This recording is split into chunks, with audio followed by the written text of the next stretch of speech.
মমতাজ কয়নি মমতাজ, এবার ফেল করার পর আমি 4 রাকাত নামাজ পড়ছি। এই শালা মমতাজ কি কইছে জানেন? আগে করো এমন আখেরের কাজ, ধ্যান যুগে হয় দিলের নামাজ, ও তোমার পাঞ্জি গানা নামাজ পড়া লাগবে না। ওরে শরীয়তের মাওলানা, চোখ দুইটা করলা কানা, কোরআন হলো 90 পারা, তোমরা খুঁজে পাইলা না। যারা বলতেছে ইসলামী জলসা করা জায়েজ না, এরা হলো 90 পারার দল। জোরে কোন ঠিক কি না? আল্লাহর কোরআনের সম্পর্ক যার সাথে থাকে, আপনারা বলেন তো তার দাম বাড়ে না কমে?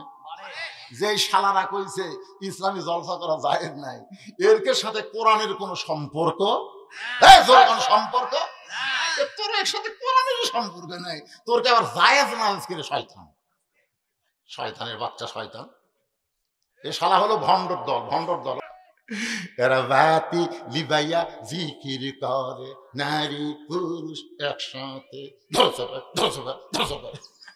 এর জিকির হচ্ছে ধরসাপা ধরসাপা ধরসাপা। শালার বাচ্চারা শালা। আর কি ফতুয়া দেবো? আলহামদুলিল্লাহ, মেয়ে মানুষের চুল চালি একটা ফতুয়া, আর মাথা ধরে যে মেয়ে মানুষের চুল একমাত্র স্বামী ছাড়া পৃথিবীর অন্য কেউ দেখতেই পারবে না। ধরে কোন কথা ঠিক না?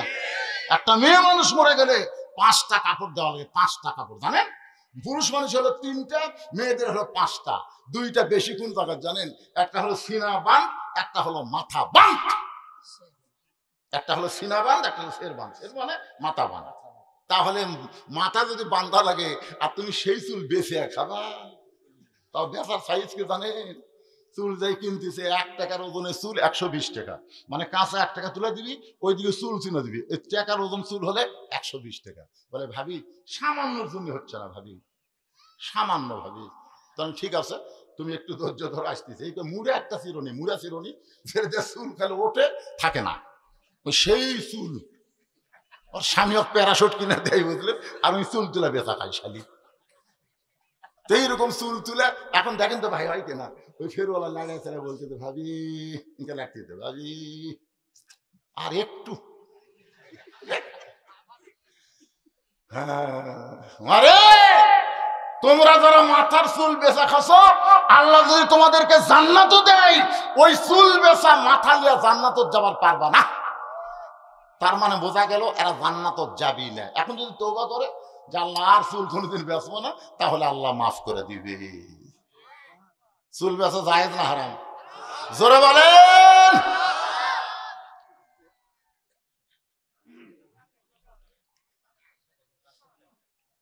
নামাজ কাজা হলে পরের ওয়াক্ত, বিশেষ করে আপনারা খেয়াল করবেন, যদি আসরের নামাজ কাজা হয় তাহলে মাগরিবের ওয়াক্তের আগে পড়া যাবে না, মাগরিবের পরে পড়বেন। এটা পড়বেন। অনেকে বলে কাজার কোনো আদায় নাই, এটা না, পড়বেন। বারবার যখন পড়বেন তখন আপনার আর কাজা করতে মন চাবে না। আর কেউ যদি মনে করে কাজা করলে আদায় করা লাগে না, তাহলে আস্তে আস্তে একদিন 1 রাকাত 1 ওয়াক্ত ছাড়ছে, পরের দিন 2 ওয়াক্ত ছাড়বে, সেই হিসাবে দেখবেন 5 ওয়াক্তই নেই। জোরে এখন কথা ঠিক কিনা? একটু মনোযোগ দিয়ে শোনেন। আল্লাহর নবী বলতেছেন ফাতেমা, এই জুব্বা সাধারণ কোনো জুব্বা নয়, এই জুব্বার সঙ্গে আল্লাহর কোরআনের সম্পর্ক রয়েছে। আপনাদের কাছে আমি জানতে চাই, কোরআনের সম্পর্ক যার সাথে থাকে তার দাম কম না বেশি? বোঝানোর জন্য বলতেছে বাবা, এই ছেলেরা বোঝে। একই গাছের কাঠ দিয়ে 3টা জিনিস বানাচ্ছে। যেরকম কয়টা?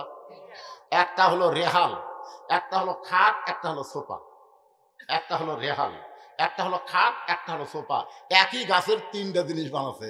এখন বলেন তো এই 3টার মধ্যে দাম বেশি কার? সুবহানাল্লাহ।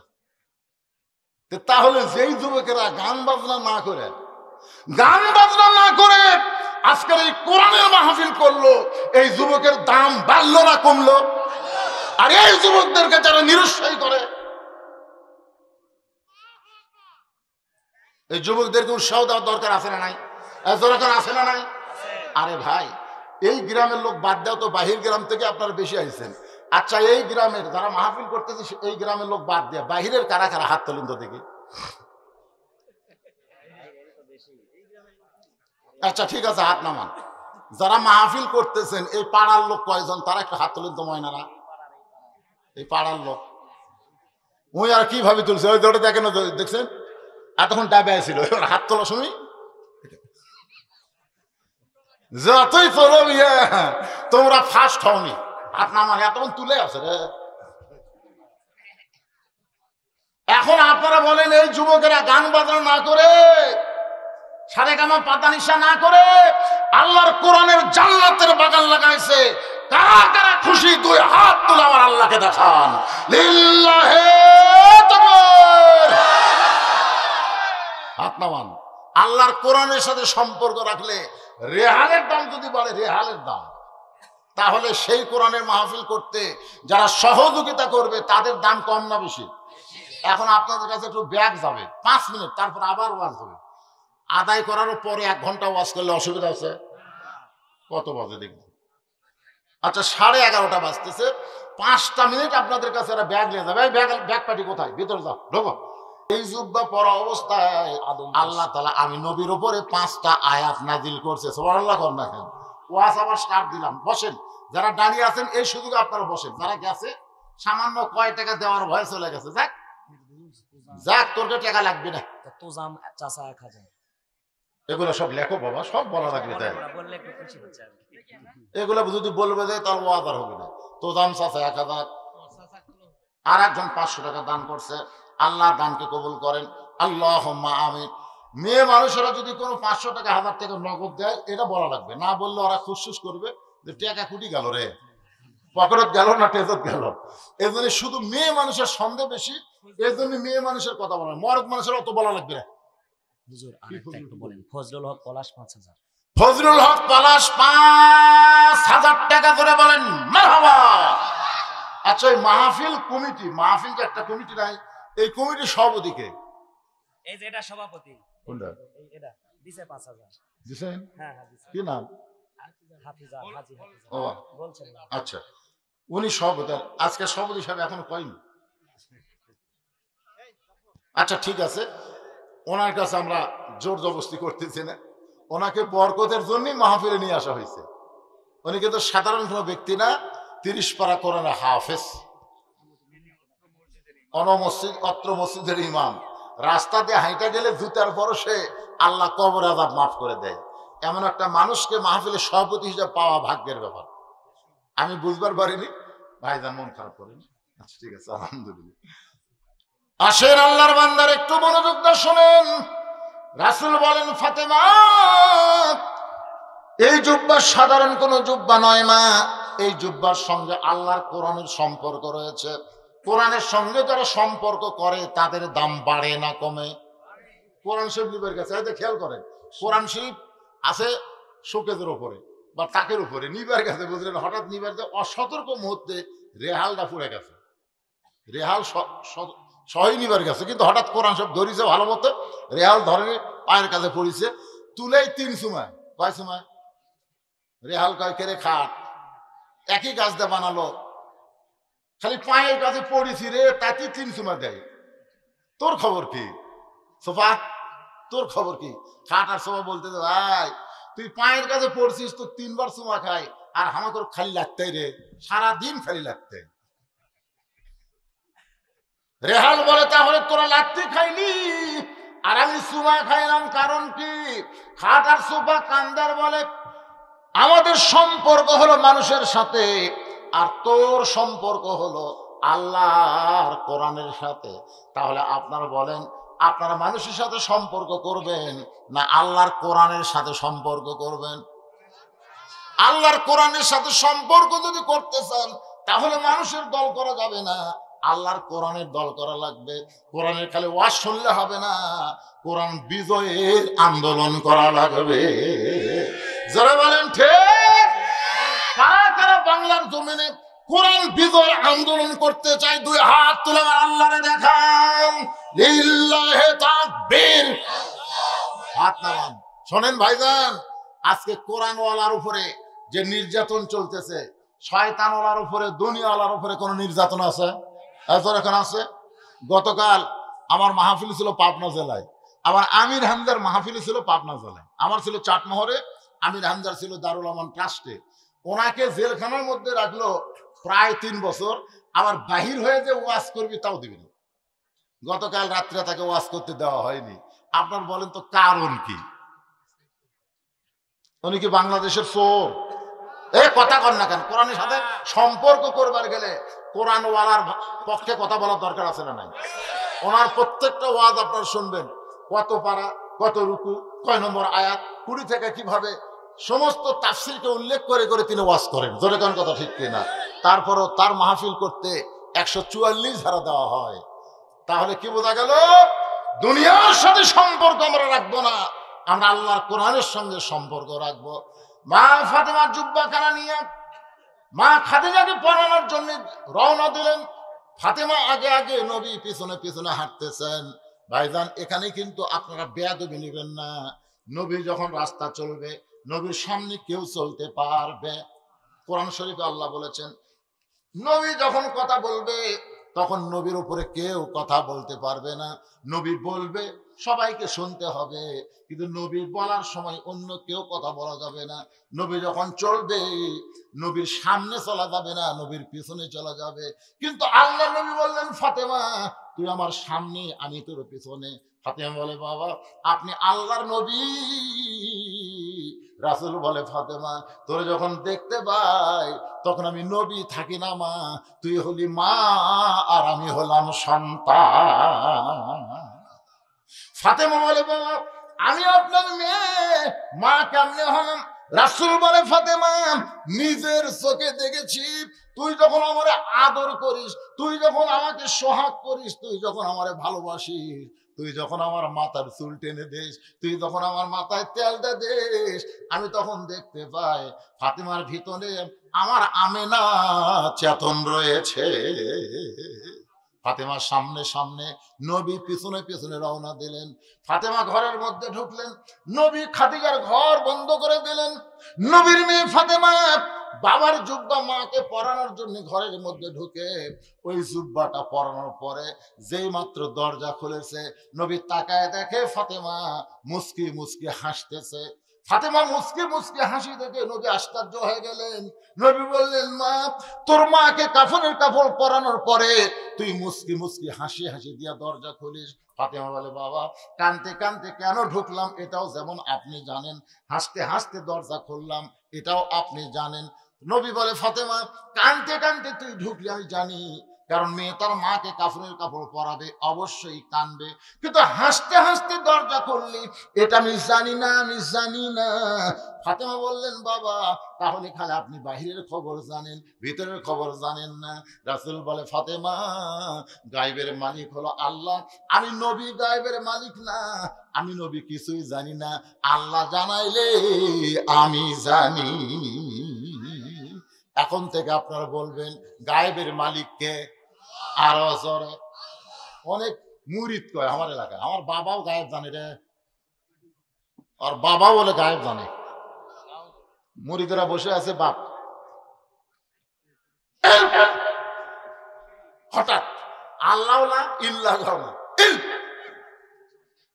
সব করে মুরিদ কাকে পড়ছে। একজনের মাথাতে একটু বল আছে, ওই বলতেছে, হুজুর হঠাৎ এরকম থাকি কেন? এই পাগলা, তোর চোখ আছে? আমি চোখ বন্ধ করে দেখলাম কাবার ধারে তার মুরগি ঘুরতেছে, এখান থেকে ইন করে মুরগির খেদাই দিলাম। মুদির হাই রে বাবা, কোথায় কাবার, কোথায় বাবা, কি বাবার চোখ রে। বাবা বসে থাকে বাংলাদেশের 18 শীত, আর চোখ বন্ধ করে কাবার মুরগি খেদায়। তো মুরিদের বউ আবার এটা শুনছে, বুঝলে, দেখি তোর বাপ কেমনে কাবার মুরগি খেদাই, আজকে দুপুর বেলা পরীক্ষা হবে।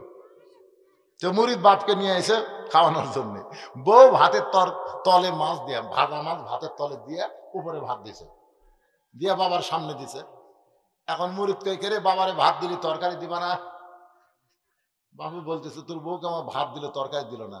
এই বাবারে ভাত দিলে তরকারি দিবা না? বউ বলতেছে, আসতেছি।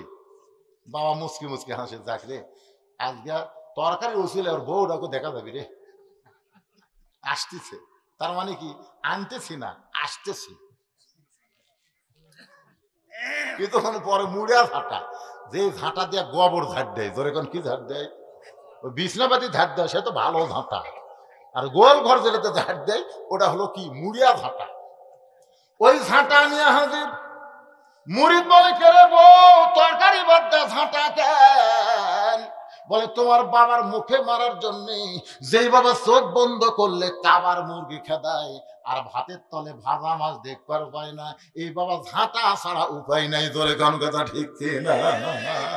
আজকে এই ভণ্ডগুলোর ঝাঁটা ধরা লাগবে। জোরে কোন কি ধরা লাগবে? বাংলার জমিনে কোন ভণ্ডের আস্তানা থাকবে? কখন থাকবে না? যেই কোরআনে ওয়াজ শুনতেছেন, এই কোরআনের সঙ্গে যদি সম্পর্ক করতে পারেন। ফাতেমা বলে বাবা তাহলে আমি কেন হাসতেছি আপনি জানেন না? রাসূল বলে ফাতেমা তুই কাঁদতে কাঁদতে ঢুকলি এটা আমি জানি, কিন্তু হাসতে হাসতে দরজা খুললে আমি জানি। সঙ্গে সঙ্গে নবী দরজার কাছে বসে ছোট বাচ্চার মতন কান্না শুরু করে দিছে। ফাতেমা বলতেছে বাবা আমার মাকে আল্লাহ জান্নাতের কাপড় পরায় দিছে, এইটা শোনার পরে কান্দেন কেন? রাসূল বলে ফাতেমা এই কান্দা কোনো দুঃখের কান্দা নয় মা, এই কান্দা হলো আমার জীবনের সব চাইতে আনন্দের কান্না। আমার বিশ্বাস আল্লাহ তাআলা তোমার মায়ের সঙ্গে ভালো ব্যবহার করেছে। যেই মেয়েটা সর্বপ্রথম এই দুনিয়াতে লা ইলাহা ইল্লাল্লাহ বলে মুসলমান হয়েছে, এই কারণে হয়তো আল্লাহ তাআলা দুনিয়া থেকে বিদায় নেওয়ার সাথে সাথে জান্নাতের পোশাক দিয়ে তাকে বরণ করেছে। আল্লাহর নবী খাদিজাকে নিজের হাতে কবরের ঘরে নামায় দিচ্ছেন। সবাই একটু মনোযোগ দিয়ে কথাগুলো শুনবেন। বাজান 25শে ডিসেম্বর আমার মা দুনিয়া থেকে বিদায় নিছে। বিদায় নেওয়ার সময় একটা কথাই বলতো বাজান কবরে গেলে আমার কি খবর হবে? তুই একটা আলেম ছেলে, তুই আমার জন্য কি করবি? আমি বললাম মা যদি আল্লাহ আমাকে বাঁচায় রাখে তাহলে সর্বপ্রথম আমি তোমার জানাজা পড়াবো, নিজের হাতে তোমাকে কবরের ঘরে নামায় দিব। মা গো মা ওয়াজ করতে যখন যাব তখন একবার তোমার সালাম দিব, আবার যত রাত্রি আসি না কেন মা তোমার কবরে দোয়া না করে আমি কোনোদিন ঘরে যাব না। বাজার আমার মসজিদের পাশে, আমার বাড়ির আঙ্গিনায় মাদ্রাসার কাছে আমার মা বাবার কবর দিয়েছি। একটু মনোযোগ দিয়ে শোনেন। নবী খাদিজাকে কবরের ঘরে নামায় দিচ্ছেন, নবীর চোখটা দর দর করে পানি পড়তেছে। আবু বকর বলে ইয়া রাসূলুল্লাহ এমন করে যদি আপনি কান্দেন গো নবী তাহলে আমরা কেমনে সহ্য করব? রাসূল বলে আবু বকর আজ থেকে কে আমার জন্য দাঁড়িয়ে থাকবে? আমি যত রাত্রি ফেরত আসি না কেন কোনোদিন খাদিজা বলে আমাকে ডাক দেওয়া লাগে নাই। কোনোদিন 1টার সময়, কোনোদিন রাত 2টার সময়, কোনোদিন রাত 3টার সময় আমি যেই মাত্র ঘরের দরজায় সঙ্গে সঙ্গে খাদিজা দরজা খুলে দেয়। আমি নবী আশ্চর্য হয়ে বলি খাদিজা আমি যখনই আসি যত রাতে আসি আপনি আসা মাত্র দরজা খোলেন, আপনি কি ঘুমান না? খাদিজা বলে নবী গো ওই দিন একলা ঘুমাবো যেদিন আমার মরণ হবে। আমি যতদিন হায়াতে থাকবো আপনাকে বুকের মধ্যে না নিয়ে আমি কোনোদিন ঘুমাবো না। রাসূল বলে খাদিজা আমি তো আপনাকে ডাক দেই না, আপনি কেমনে করে বসেন দরজা খোলেন? খাদিজা বলে হুজুর আপনি হলেন মিশকাম্বর, আপনার দেহের সুগন্ধ, আপনি যখন চলে যান তখন আমি দরজার কাছে নাকটা লাগায়া দাঁড়ায়া থাকি, আপনি যখনই আসেন তখন আপনার সুগন্ধ আমার নাকের মধ্যে ঢোকে, আমি দরজা খুলে দেই। রাসূল বলে আবু বকর আজকে খাদিজা দুনিয়া থেকে বিদায় নিল রে, আমার খাদিজা একা একা কবরের ঘরের মধ্যে থাকবে, আমার জন্য আর কেউ দরজা খুলবে না। কবরে মাটি দেওয়ার পরে সবাই যখন চইলা যায় এমন সময় নবী আমার খাদিজার কবর ছাড়েন না, কবরের পাশে দাঁড়ায় থাকেন। 1-1 ঘন্টা হয়ে যায়, কবরে আল্লাহ মুনকির নাকির পাঠায় না। নবী বলে আল্লাহ খাদিজার কবরে কি মুনকির নাকির পাঠাবেন না? আল্লাহ বলে মুনকির নাকির কেমনে যাবে?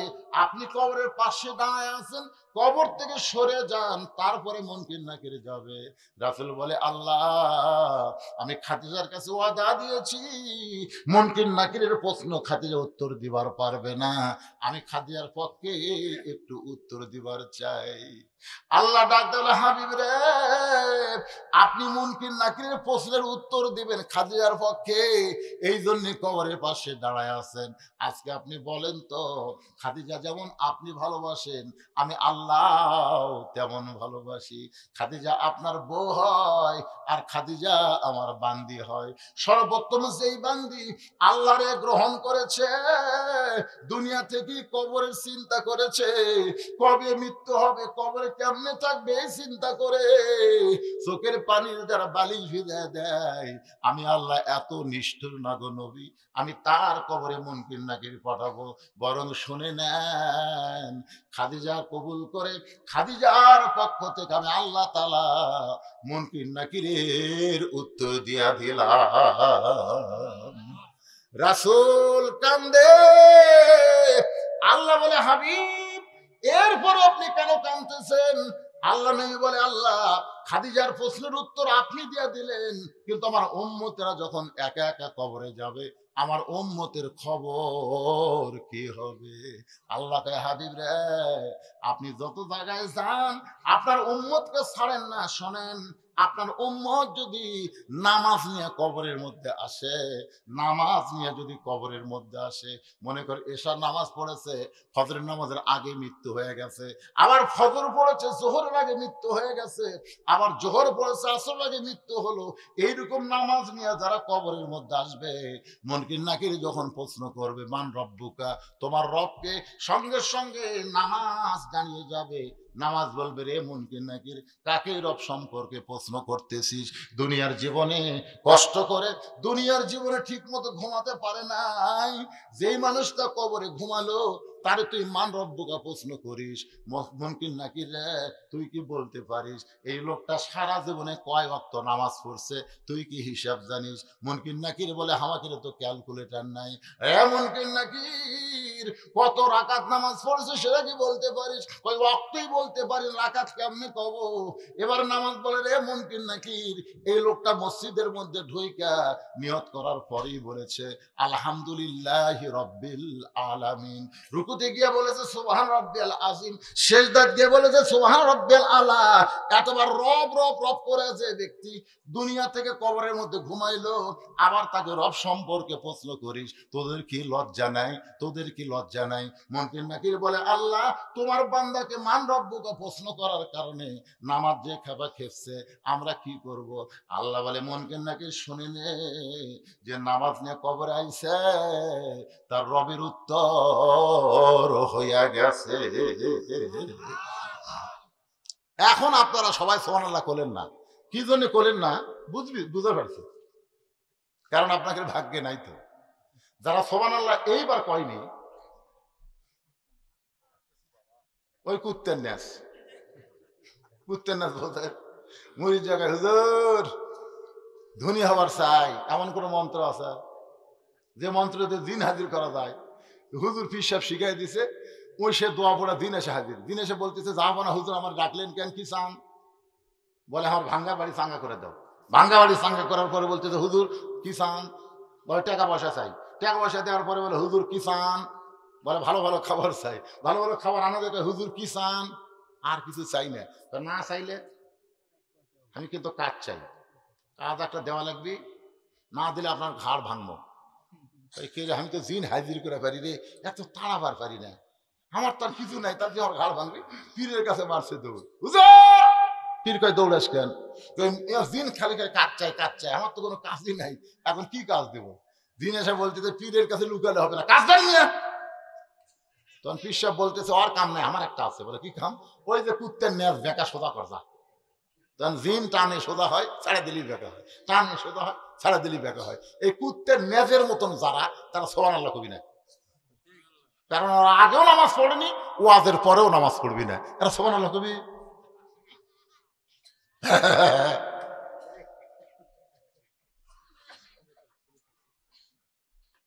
ভাইরে, যুবকেরা মাহফিল করলো, এই যুবকদেরকে আগে নসিহত করি, বাবা যুবকেরা, তোমরা যারা কষ্ট করে মাহফিল করতেছো, তোমরা কি মাগরিব এশার নামাজ পড়ছো?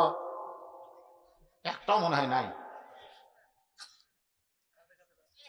কাজে কাজ, কিসের কাজ? এত রাত্রে কি কামটা?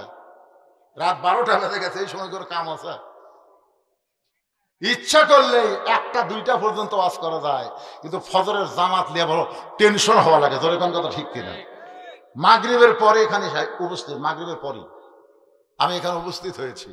আমি নিয়ত করছিলাম রাত 9টা 9:30 দিয়ে আমার তেজে দিবে। আমি বারবার বলছি বাবা শীতের দিন, মানুষকে বেশি রাত কষ্ট দেওয়া যাবে না। ওরা ওই জাতে ওই জাত 10টার দিকে দিলে আমি কি করবেন? ওয়াজ না করলে তো 12টা বাজে যায়। 2 নম্বর প্রশ্ন হবে আমার দিন ওকা, তোমার দিন কি? দিন কায়েমের আন্দোলন, কোরআন বিদের আন্দোলন করে যারা কবরে যাবে, দিন কায়েমের আন্দোলন তার পক্ষে উত্তর দিবে।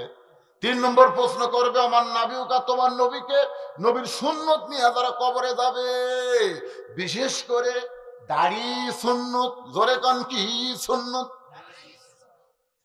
সকালবেলা দাড়ি কামাছে, বিকালই মরছে, এরকম আছে না নাই? সকালে কামাছে, বিকালই মরছে। এখন ফেরেশতা বলতেছে আমার নাবিউকা, তোর নবীকে। নবী বলে বাট সোপার দিকে তাকে দেখতো। এক মেয়ে আমার কইছে হুজুর আমি স্বামীরা বাইরে গেলে মেয়েরা খালি আমার স্বামীর দিকে তাকায়। হুজুর আমার স্বামী তো শাকিব খানের মতন সুন্দর, তো ওরে নিয়ে বাইরে গেলেই খালি মেয়েরা আমার স্বামীর দিকে তাকায়। তো মেয়েদের এই বদ নজর থেকে রক্ষা করার কোনো দোয়া আছে? আমি বললাম মা দোয়া নাই, তোমার স্বামী চাচা বানাও। মেয়ে কয় হুজুর আপনি কেমন আলেন, স্বামী কোনদিন চাচা বানান যায়? এই আমি কি তোকে চাচা কবার করছি, চাচা বানাবার করছি। তো বলে চাচা কেমনি বানাবো? বলে যে ভাবে হোক দাড়ি রাখা। এখন 4 আঙ্গুল দাড়ি আছে। ওই মেয়ে আমার মোবাইল করে হুজুর আমি স্বামী লিয়া ঘুরি, একটা মেয়ে আমার স্বামীর দিকে তাকায় না। যারা তাকায় তারা সালাম দেখে চাচা কেমন আছে, ওর কলজা ভরে যায়। দেখ রে ভাই করি রাগ ধরে। কোনো মেয়ে যদি কয় ভাই, তাহলে আমার কলজা কাঁপা ওঠে। যখন চাচা কয় তখন আলহামদুলিল্লাহ। তাহলে একটা মাকে আমি বলতেছি, মা তোমার স্বামীকে নবীর সুন্নত রাখার চেষ্টা করো। মা যদি তুমি একা একা স্বামীকে পাবার চাও, আর স্বামী যদি তোমার দাড়ি চাঁচা হয়, অন্য মেয়েও কিন্তু ওভার ডিউটি করবার চাবি। জোরে কোন কথা ঠিক করে জাতের ওয়াজ দিছে। ভালো কথা বলিনি? এখন সেই দাড়ি নিয়ে কবরে গেলে মুনকির নাকির যখন বলবো আমার নাবিউকা, তোমার নবীকে, নবী দূর থেকে দৌড়ে এসে বলবে রে মুনকির নাকির, কাকে নবী সম্পর্কে প্রশ্ন করিস যে আমার দাইনি সুন্নত দাড়ি নিয়ে কবরে আইছে? আমাকে নবী বলার আগে আমি নবী ওকে উম্মত হিসাবে স্বীকার করে নিলাম। তাহলে জবান খুলে সমস্বরে সকলে বলবেন রব্বানা লাকাল হামদ হামদান কাসীরান তাইয়িবান মুবারাকান ফীহি। আমরা এমন একজন আল্লাহর প্রশংসা করলাম যিনি ছাড়া আমাদের আর কেহ নাই। না আছে? অনেকে কয় না আমার অনেকে আছে। আসলে আল্লাহ ছাড়া আমাদের কেউ নাই। হিল্লা আছে না? যে বলে আল্লাহ লাগে হিল্লাও লাগে, বুঝবেন সাথে সাথে সে মুশরিক হয়ে গেছে। নতুন করে তওবা না করলে, কলেমা না পড়লে সে আর মুসলমান হতে পারবে না। কলিজার মধ্যে শুধু আল্লাহ রাখতে হবে, হিল্লা রাখা যাবে না। আমরা এমন একজন আল্লাহর প্রশংসা করলাম যিনি এত খুশি হয়ে গেল যে প্রশংসা করার সঙ্গে সঙ্গে আসমান এবং জমিনের ফাঁকা জায়গাটা আল্লাহ নেকি দিয়ে পরিপূর্ণ করে দিল। আবার সুবহানাল্লাহ। এই সুবহানাল্লাহ বলা মাত্রই আল্লাহ এত খুশি হয়েছে যে আপনারা কবে জান্নাতে যাবেন তার আগেই আল্লাহ জান্নাতের বাগানে একটা গাছ লাগাই দিয়েছে। আবার সুবহানাল্লাহ। এটা কি ইউক্যালিপটাস গাছ মনে করছেন? এমন একটা গাছ, ফলবান বৃক্ষ, যার ছায়া অতিক্রম করতে তেজস্বী ঘোড়ার লাগবে 500 বছর। আবার সুবহানাল্লাহ। তার মানে জান্নাত তো জঙ্গল হয়ে যাবে। আসলে এত বিশাল জান্নাত আল্লাহ আমাদেরকে দিবেন। সবচাইতে ছোট জান্নাতের আয়তন হলো পৃথিবীর চাইতে 9 গুণ বড়। জোরে কোন সুবহানাল্লাহ। আমরা আল্লাহর প্রশংসার সাথে সাথে আমরা নবীর প্রতি বারবার দরুদ পড়ব। এই মাসটা হলো রজব মাস। জোরে বলেন কি মাস? এ মাসের চাঁদ দেখার সঙ্গে সঙ্গে নবী একটা দোয়া শুরু করতেন, আল্লাহুম্মা বারিক লানা ফি রজব ওয়া শাবান ওয়া বাল্লিগনা রমাদান। এই দোয়ার বাংলা অর্থ হলো, রজব এবং শাবানকে আল্লাহ বরকতে পরিপূর্ণ করে দাও এবং রমজান পর্যন্ত আমাদের হায়াতকে লম্বা করে দাও। আমরা যারা রজবের চাঁদ পেয়েছি তারা রমজান পাবো, এই বিশ্বাস আমাদের আছে না নাই? কথা বলেন, আছে না নাই? এই কয়েকজন তো খুব ডিস্টার্ব করবে রে। কাঁচা টাকায় এসগি টাকায় একই পকেটে যদি 4-5টা থাকে ঝনুর ঝনুর শব্দ হয়, ঠিক কিনা বলেন? আর 5 পকেটে যদি 5টা রাখেন তাহলে শব্দ হবে? এরা এসগি টাকার মতো এক জায়গায় 6 জন বসে, খালি ঝনুর ঝনুর শব্দ হবে। এদেরকে যদি মাঝে মাঝে আপনারা বসান তাহলে সমস্যা হবে না। ছোট বাচ্চাদেরকে আমাদের আদর করতে হবে, স্নেহ করতে হবে। শীতের দিন একটু কোলের মধ্যে নিয়ে বসে। আল্লাহ রাসূল বলেছেন, ছোটদেরকে তোমরা দয়া করো, স্নেহ করো, আর বড়দেরকে তোমরা সম্মান করো, আর তোমাদের সমবয়স্কে যারা তাদেরকে তোমরা মহাব্বত করো। এই ছোট ছোট বাচ্চাদেরকে আমাদের আদর করতে হবে, স্নেহ করা লাগবে। তো যে কথা বলতেছিলাম, এই রজব মাসে আমাদের নবীকে আল্লাহ তাআলা আরশে নিয়ে গেছিলেন। বিশ্বাস করেন আপনারা? কোরআন শরীফে আল্লাহ এতটুকুই বলেছেন, সুবহানাল্লাযী আসরা বিআবদিহি লাইলাম মিনাল মাসজিদিল হারাম ইলাল মাসজিদিল আকসা। মানে মসজিদে হারাম থেকে, বাইতুল্লাহ থেকে আল্লাহ তাআলা নবীকে ইসরা করাইছেন বাইতুল মুকাদ্দাস পর্যন্ত। সেখান থেকে হয়েছে মেরাজ। মেরাজ আল্লাহ তাআলা আমাদের নবীকে আরশে নিয়ে গেছেন। সুবহানাল্লাহ বলেন। নিয়ে যাওয়ার পরে এক সময় আল্লাহ তাআলা বললেন, নবী গো, আপনি যদি চান আপনি জান্নাত দেখতে পারেন। আল্লাহর হুকুমে আমাদের নবী জান্নাত দেখতে গেছিলেন। সুবহানাল্লাহ বলেন। ফেরেশতা জিবরাইল বললেন, ইয়া রাসূলুল্লাহ, জান্নাত থেকে যদি আপনি বের না হন আল্লাহ আপনাকে বার করে দিবে না।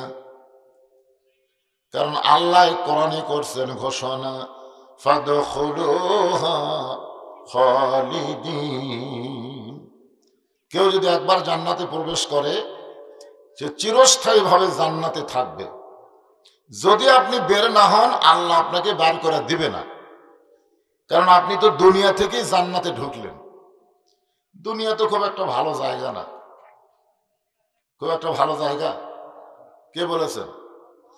আল্লাহ কোরআনে বলেন, বাল তুসিরুনাল হায়াতাদ দুনিয়া ওয়াল আখিরাতু খায়রুন ওয়া আবকা। নবী বললেন, জিবরাইল, আমি জান্নাতে থাকার জন্য ঢুকি নাই, আমি জান্নাত দেখার জন্য ঢুকছি। আমি সেই দিন জান্নাতে থাকার জন্য ঢুকবো যেদিন আমার সমস্ত উম্মতেরা জান্নাতি হবে। এখন বলেন, এমন একটা নবী আমরা পাইছি যিনি জান্নাতে গিয়েও আমাদের কথা ভোলেনি। আমরা সেই নবীকে কি ভুলতে পারি? জোরে কোন পারি? খালি মুখে না কইলে হবে না তো। নবীকে মনে রাখা আর নবীকে গ্রহণ করা খুব খেয়াল করবেন। আজকে যে আয়াতে কারিমা তেলাওয়াত করেছি সেটাকে সামনে নিয়ে ওয়াজ করব। আমাদের এলাকায় কোনো মানুষ মরে গেলে মরার খবর শুনে সকলে পড়ে ইন্না লিল্লাহি ওয়া ইন্না ইলাইহি রাজিউন।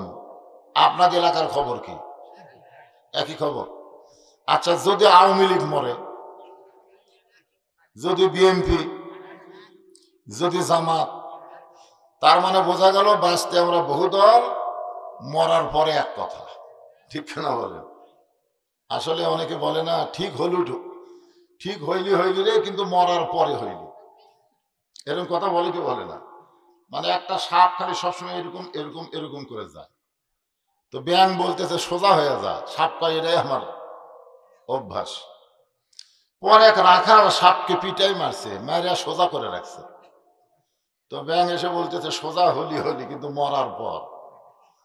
তো আমরা যারা এখানে বসে আছি দুনিয়াতে এক একজন এক এক দল করতে পারি, জোরে কোন কথা ঠিক কিনা? কিন্তু মরার সঙ্গে সঙ্গে খবর পাবো যখন জবান খুলে, তখন আমরা বলবো ইন্না লিল্লাহি ওয়া ইন্না ইলাইহি রাজিউন। ভাই মাইকালা ভাই, এই সাউন্ডটা ভম ভম করতেছে, একটু ক্লিয়ার করে। আসলে আয়াতটা আল্লাহ নাজিল করলেন, এখানে আমাদের খেয়াল করতে হবে। আল্লাহ কিন্তু বলতেছেন ইজা, মানে যখন, আসাবাতুহুম মুসিবা, তোমাদের উপরে বিপদ আপদ মুসিবত আসবে, তখন তোমরা বলবে ইন্না লিল্লাহি ওয়া ইন্না ইলাইহি রাজিউন। তাহলে আমরা এই আয়াত কোরআনের যেটা শুনলাম, এখানে কি বুঝলাম? এই আয়াত কি মরার পরে পড়ার জন্যে না বিপদ আপদের জন্যে? বর্তমানে বাংলাদেশের সবচাইতে বড় বিপদের নাম কি কোন? বাংলাদেশেই তো আপনারা বসবাস করতেছেন, না অন্য দেশ থেকে আইছেন? আচ্ছা, বাংলাদেশ আমি বলবো না, আপনাদের এলাকায় সবচাইতে বড় বিপদ কি? যে বিপদের কারণে যে কোনো মুহূর্তে আপনাদের এলাকায় আল্লাহর গজব আসতে পারে। আপনি একটু খেয়াল করে দেখেন তো যে আপনাদের এলাকায় সবচাইতে বড় বিপদ কি? বিপদ মানে ফেতনা, ফেতনা মানে বিপদ। আমি আসার সময় দেখলাম আপনাদের এলাকায় সবচাইতে বড় বিপদ হলো কিশোর গ্যাং। মানে এখনো জুয়ান হয়নি, কেবল হওয়ার ভাব। এরাই হলো আপনাদের এলাকায় সবচাইতে বড় বিপদ। আমি আসার সময় দেখলাম একবার দলে দলে আসতেছে। আমি তো জানি আর ওয়াজ শুনবে না, এরা অন্য একটা কিছু করবে। কি মনে করতেছেন? এখন থেকে এরা যেভাবে দলবদ্ধ হয়ে ঘুরতেছে, ভবিষ্যতে এরা যে কি হবে। প্রত্যেকের হাতে একটা করে মোবাইল, প্রত্যেকের হাতে একটা করে মোবাইল। এমনকি আমার মতো হুজুরকে ওরা ভয় করে না। হুজুর একটা সেলফি তুলি তো, দেখছেন হুজুর? হায় হায়, ওর বাপ পর্যন্ত আমাকে সম্মান করে, আর এই শালার সম্মান নাই, এই ফুসকা। তো এখন আপনারা বলেন, বর্তমানে আপনাদের এলাকায় সবচাইতে বড় বিপদ হলো এই কিশোর। এরা যেভাবে বেড়ে উঠতেছে, ভবিষ্যৎ আপনাদের এলাকায় কি অপেক্ষা করতেছে আজকের আলোচনা দিয়ে আপনারা বুঝতে পারবেন। আর যদি এখন থেকে এদের লাগাম টানা ধরেন, লাগাম বোঝেন? আমি বক্তা ওয়াজ দিয়ে ওদেরকে ভালো করতে পারবো না। ওদের ভালো করতে গেলে দায়িত্ব হলো বাপ মার। এজন্য আল্লাহ রাসূল বলেছেন, তোমার সন্তানকে যদি তুমি ভালো করতে চাও তাহলে 7 বছর থেকে নামাজের তালিম দাও, আর 10 বছর থেকে জোর করে নামাজ ধরাও। তুমি নামাজ ধরবার পারলে ভালো করার দায়িত্ব হলো আল্লাহর। ভালো করার দায়িত্ব কার? আর আপনার দায়িত্ব কি? নামাজ ধরান। পারছেন নামাজ ধরাবার? এখানে যারা বাবারা আছেন একটু চিন্তা করে দেখেন তো, পারছেন? আল্লাহ কোরআনে বলেন, নিশ্চয় নামাজ মানুষকে যাবতীয় ফাহিশা থেকে, খারাপি থেকে বাঁচায় দেয়। ইন্নাস সালাতা তানহা আনিল ফাহশাই ওয়াল মুনকার। আপনাদের এলাকায় সবচেয়ে বড় বিপদ হলো মসজিদ আছে কিন্তু সেই হারে মুসল্লি নাই। এটা বিপদ না? আপনি কি মনে করেন?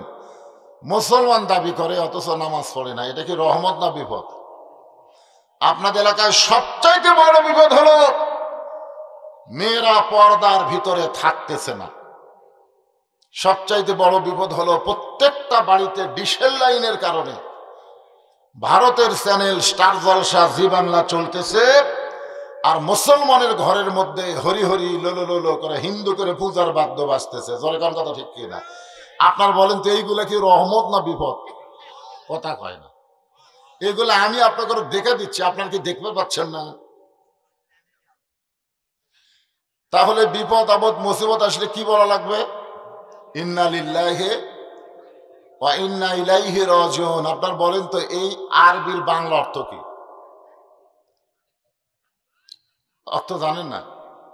আচ্ছা, ওই যে মাহফিলের বাহিরে যে হইচই হচ্ছে, এটা কি রহমত না বিপদ? ওখানে কি আছে? তাহলে এই মাহফিলের জন্য সবচাইতে বড় বিপদ হলো একটা মেলা লাগানো। জোরে কোন কি লাগানো? এটা একটা বিপদ। আল্লাহ বললেন ইজা, মানে যখন, বর্তমান যখন তোমাদের উপরে আসাবাতহুম মুসিবা, বিপদ আপদ মুসিবত আসবে, কলু, তখন তোমরা বলবে ইন্না লিল্লাহি ওয়া ইন্না ইলাইহি রাজিউন।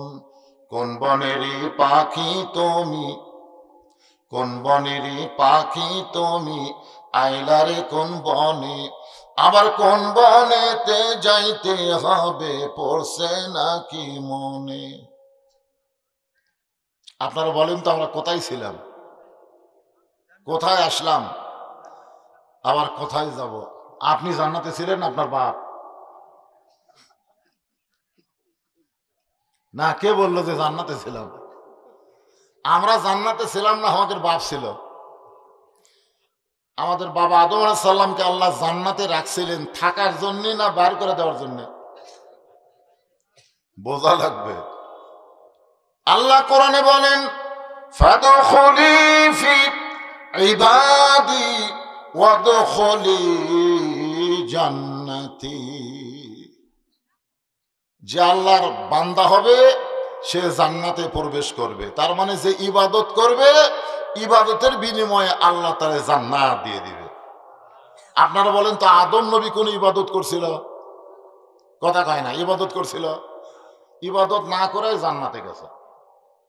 সেই জন্য আল্লাহ জান্নাতের মধ্যে একটা ইবাদত দিয়েছে। ইবাদত মানে আল্লাহর হুকুম।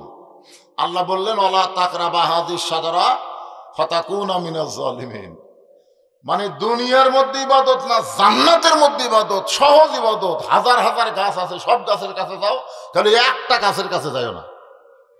একটার কাছে যাওয়া নিষেধ করছে না, সবগুলা। দেখছেন এদিকে লিচুর বাগান, আমের বাগান, আঙ্গুরের বাগান, সব কিছু আছে, খালি ওই একটা গাছের কাছে যাওয়া নিষেধ করছে। ওই গাছের ফল খালে পেশাব পায়খানা হবে। ওই গাছের ফল খালে কি হবে? কথা কয় না। পেশাব পায়খানা হবে। কিন্তু জান্নাতের মধ্যে আল্লাহ সব তৈরি করলেও পেশাব পায়খানা তৈরি করেনি। এখন ওরা যদি এই গাছের ফল খায় আর পেশাব লাগলে, পায়খানা লাগলে আল্লাহ কি করবে? কথা কয় না। বার করে দিবে, পায়খানা করে আনে। তাহলে বোঝা গেল আদম নবীর গন্ধম খাওয়ার কারণে পায়খানার নাম হলো দুনিয়া। দুনিয়া কি? পায়খানা। ধরে যান দুনিয়া কি? পেশাব পায়খানার জায়গায় আসে। আপনারা বলেন তো আপনার বাড়িতে পায়খানা আছে না নাই? আপনি পায়খানা কত ঘন্টার জন্য যান? কাউকে যদি বলা হয় ভাইরে 1 ঘন্টা থাকা লাগবে, পায়খানাতে 1 ঘন্টা থাকা যায়। তার মানে পায়খানা প্রয়োজনের অতিরিক্ত সময় কেউ থাকবে না।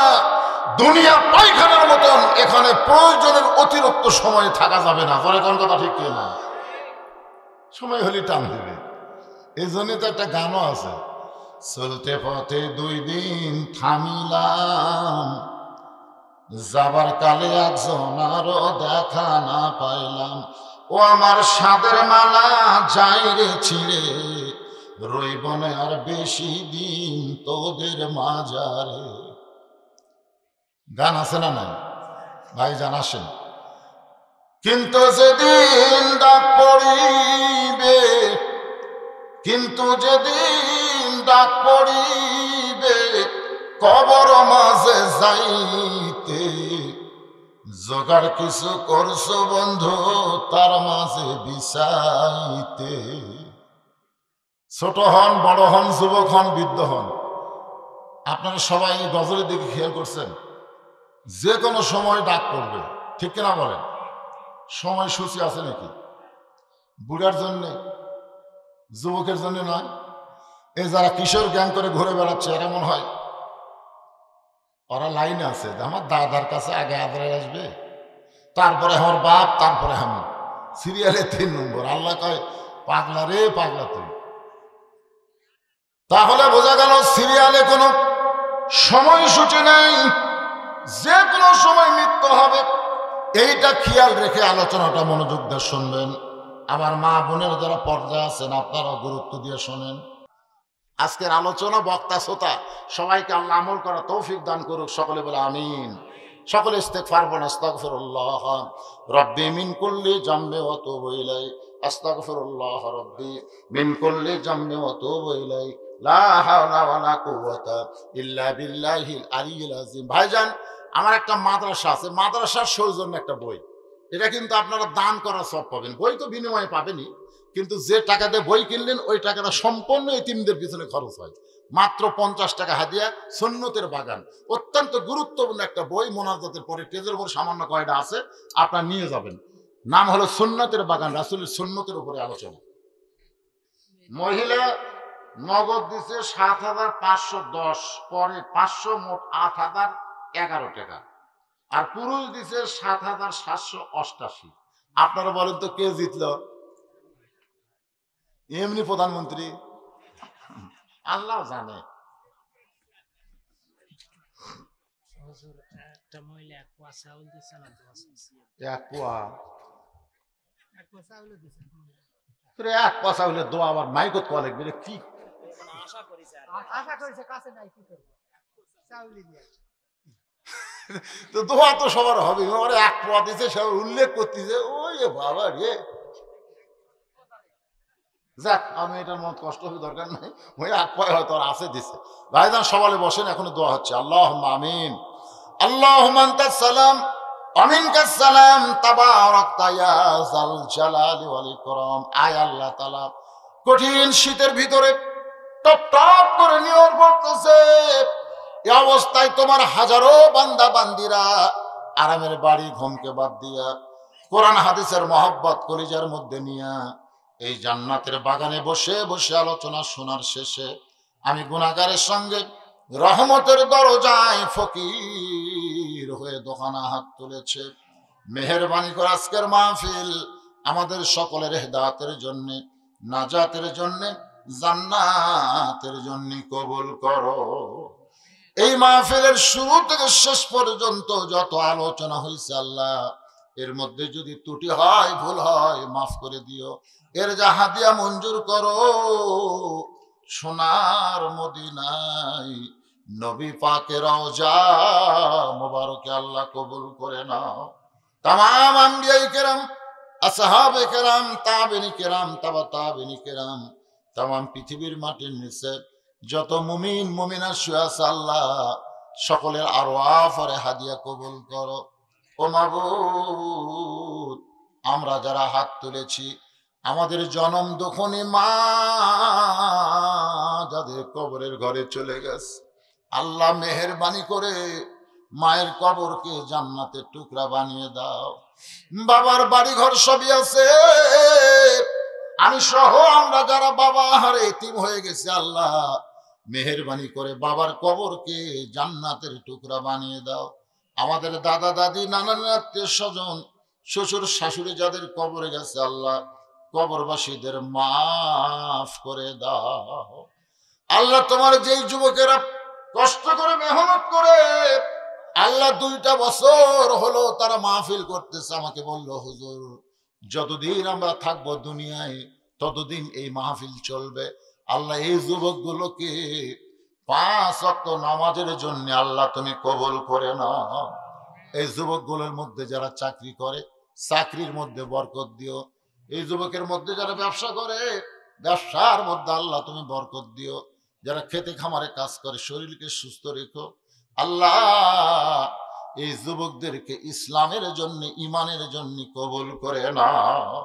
আল্লাহ, এই যুবকগুলোকে যেই মুরব্বীরা সহযোগিতা করেছে, মাহফিল নাজায়েজ, মাহফিল করা যাবে না এমন ফতোয়া যারা দেয়নি, বরং যারা সহযোগিতা করে, বিশেষ করে আজকের মাহফিলের সম্মানিত সভাপতি, মসজিদের খতিব, আজকের মাহফিলের সহসভাপতি, আজকের মাহফিলে 2 জন বীর মুক্তিযোদ্ধা সহ অমাবুত যারা মাহফিলকে সর্বাত্মক সহযোগিতা করেছে কঠিন মুসিবতের দিন, এই মাহফিলের ওসিলায় তাদের সকলকে জান্নাতি কবুল করে না। আল্লাহ, গোটা বিশ্বের মুসলমানকে তুমি হেফাজত করো, বাংলাদেশের প্রতি খাস রহমত নাজিল করো।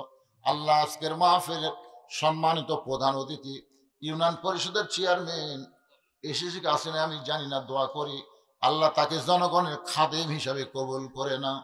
আয় আল্লাহ তাআলা, পর্দার অন্তরালে আমার মা বোনেরা আবিদা সালিহা পর্দানিশী কবুল করে মা ফাতেমার চরিত্র দান করো।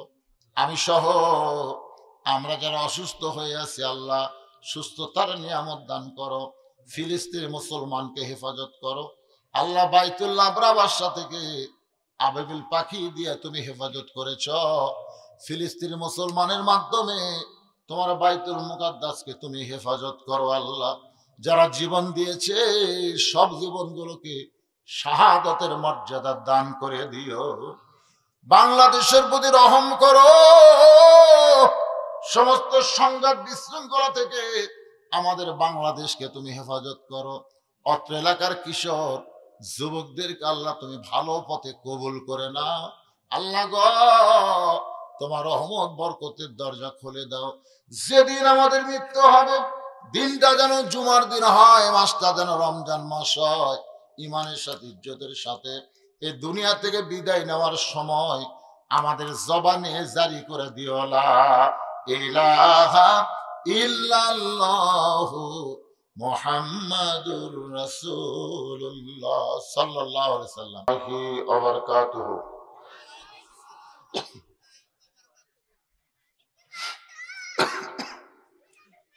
আলহামদুলিল্লাহ আলহামদুলিল্লাহ নাহমাদুহু ওয়া নাস্তাঈনুহু ওয়া নাস্তাগফিরুহু ওয়া নু'মিনু বিহি ওয়া নাতাওয়াক্কালু আলাইহি ونعوذ بالله من شرور أنفسنا. قال الله تعالى في كلامه المجيد والفرقان الحميد. জবান খুলে সকলে পড়েন আউযু বিল্লাহি মিনাশ শাইতানির রাজিম. বিসমিল্লাহির রাহমানির রাহিম. ইযা أصابتهم مصيبة قالوا إنا لله وإنا إليه راجعون. إن الله وملائكته يصلون على النبي يا أيها الذين آمنوا صلوا عليه وسلموا تسليما. اللهم صل على محمد وعلى آل محمد كما صليت على إبراهيم وعلى آل إبراهيم إنك حميد مجيد.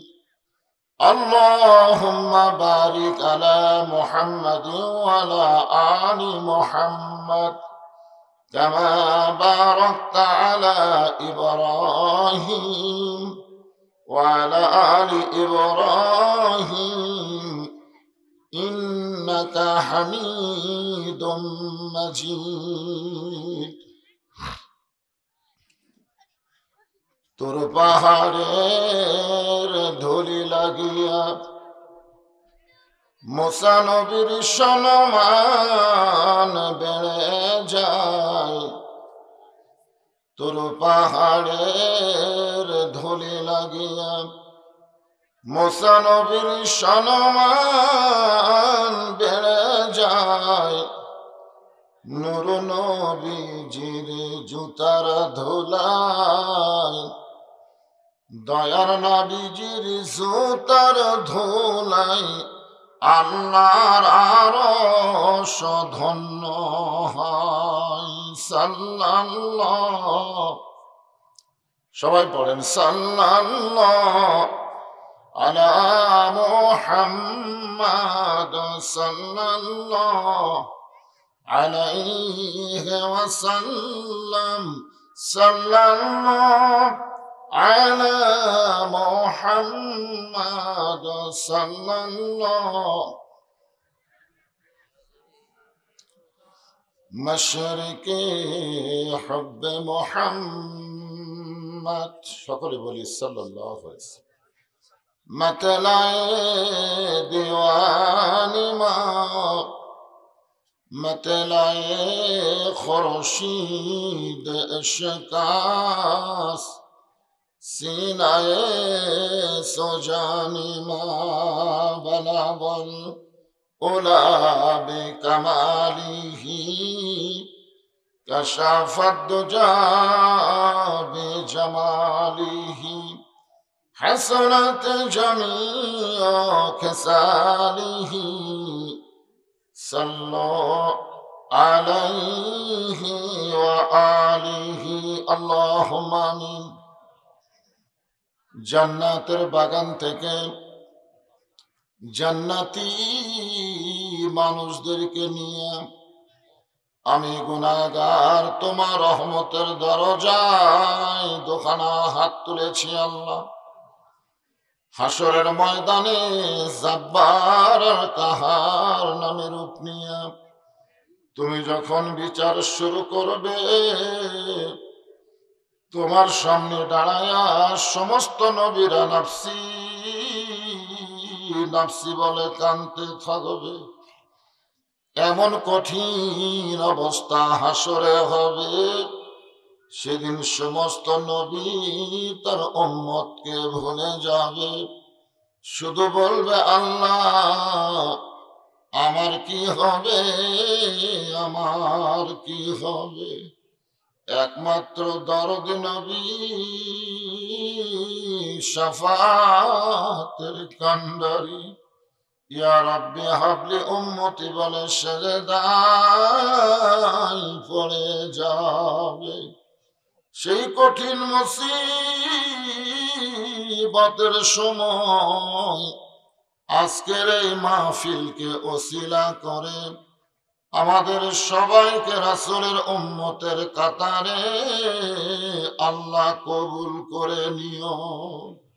সুবহান রাব্বিকা রাব্বিল ইজ্জাতি আম্মা ইয়াসিফুন ওয়া সালামুন আলাল মুরসালিন والحمد لله رب العالمين لا إله إلا الله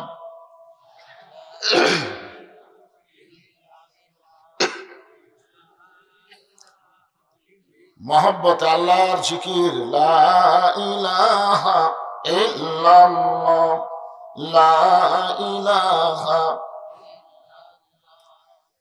যার দিলে আছে আমার আল্লাহর ভয়। কার ভয়? সবাই জবান খুলে বলেন কার ভয়?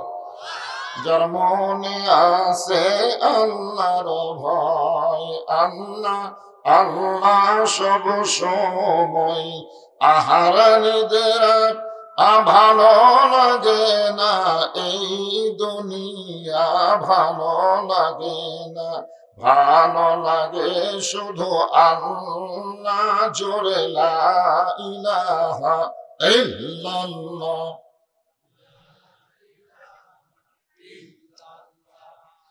লা ইলাহা ইল্লাল্লাহু লা ইলাহা ইল্লাল্লাহু লা ইলাহা ইল্লাল্লাহ লা ইলাহা ইল্লাল্লাহ লা ইলাহা ইল্লাল্লাহ মুহাম্মাদুর রাসূলুল্লাহ।